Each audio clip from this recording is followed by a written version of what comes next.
Algoritma Resource Request. Kami dari kelompok 2 akan menjelaskan tentang algoritma resource request.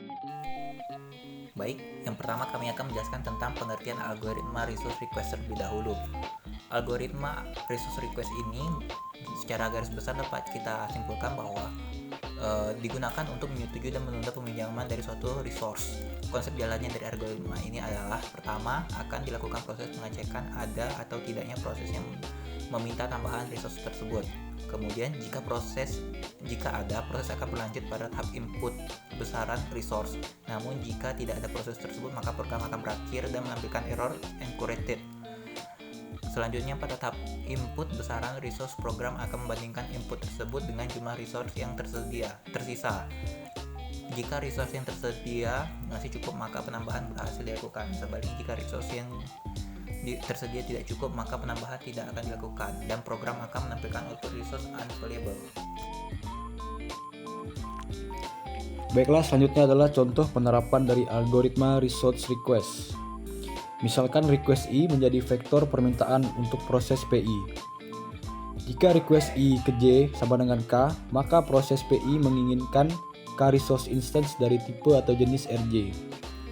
Ketika permintaan resource dibuat oleh proses PI, tindakan berikut akan dilakukan. Yang pertama, jika request I lebih kecil atau sama dengan dari need I, maka lanjutkan ke langkah kedua. Jika tidak, maka ajukan kondisi kesalahan, karena proses telah melebihi klaim maksimum. Kedua, jika request I lebih kecil atau sama dengan dari available, maka lanjutkan ke langkah ketiga. Jika tidak, maka proses PI harus menunggu, karena resource tidak tersedia. Baiklah, saya akan melanjutkan contoh algoritma resource request. Buat sistem menjadi seakan-akan telah mengalokasikan resource yang diminta untuk proses PI dengan memodifikasi status atau state menjadi sebagai berikut. Available sama dengan available dikurang requesty.